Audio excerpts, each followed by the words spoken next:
Assalamualaikum warahmatullahi wabarakatuh. Alhamdulillah, segala puji bagi Allah yang telah memberi petunjuk kepada kami melalui Muhammad dan kami bersyukur atas segala nikmat yang masih terus diberikan kepada kita. Dengan nikmat tersebut, kita dapat berkumpul di saluran yang, insya Allah, penuh berkah ini. Mari kita selalu mengirim solawat dan salam kepada junjungan kita, Nabi Muhammad Shallallahu Alaihi Wasallam. Allahumma sholli ala Sayyidina Muhammad wa ala ali Sayyidina Muhammad. Doa dan harapan saya semoga saudara-saudari yang sudah subscribe dan menonton video ini senantiasa diberikan kesehatan, umur yang panjang, dan selalu berada dalam lindungan Allah Subhanahu wa Ta'ala. Amin ya Robbal Alamin. Sahabat beriman yang dirahmati Allah, saat kita membicarakan kebaikan, seringkali kita fokus pada hal-hal yang harus dilakukan. Namun, terkadang kebaikan juga terletak pada apa yang sebaiknya dihindari. Inilah yang menjadi inti dari konsep 7 malas yang baik dilakukan. Dalam kehidupan sehari-hari, terdapat sikap-sikap yang, jika ditinggalkan atau dihindari, dapat membawa kebaikan yang besar.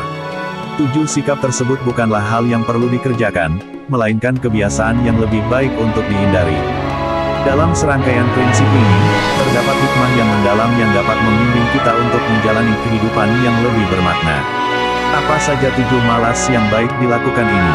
Mari kita telah bersama-sama dan pahami bagaimana menghindari sikap-sikap ini bisa membawa kita menuju kebaikan yang lebih besar dalam perjalanan hidup kita. Berikut adalah 7 malas yang baik dilakukan.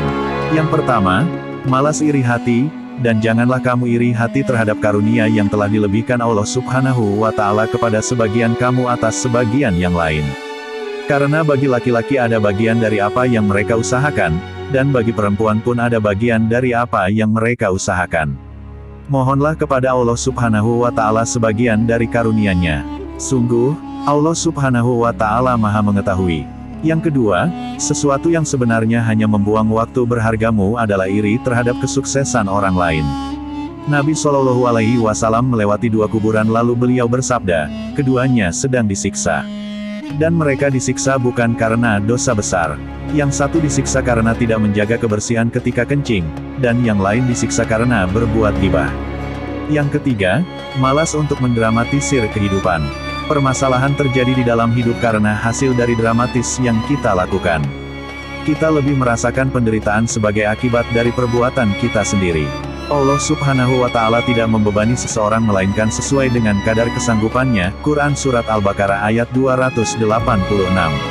Yang keempat, Nabi Shallallahu Alaihi Wasallam bukanlah orang yang biasa mengucapkan kata-kata jorok atau buruk, bukan mengutuk, dan bukan pula tukang caci maki. Hadis riwayat Muslim dari Anas. Yang kelima, malas membalas kejahatan. Allah Subhanahu wa Ta'ala berfirman, dan tidaklah sama kebaikan dan kejahatan. Tolaklah kejahatan itu dengan cara yang lebih baik, sehingga orang yang ada rasa permusuhan antara kamu dan dia akan seperti teman yang setia. Quran Surah Fussilat ayat 34. Yang keenam, malas dalam hal maksiat. Maksiat merupakan perbuatan melawan perintah Allah Subhanahu wa Ta'ala. Sebagai umat Islam, penting bagi kita untuk menghindari segala sesuatu yang berhubungan dengan maksiat. Perbuatan maksiat membahayakan kehidupan seseorang, baik di dunia maupun di akhirat. Yang ketujuh, malas berlomba-lomba dalam hidup pemborosan. Berikanlah kepada kerabat dekat, haknya, dan juga kepada orang miskin dan orang yang dalam perjalanan. Janganlah kamu menghambur-hamburkan hartamu secara boros. Quran Surah Al-Isra ayat 26. Dalam kehidupan ini, terdapat kebijaksanaan dalam menghindari sikap-sikap tertentu yang bisa membawa dampak negatif pada diri kita.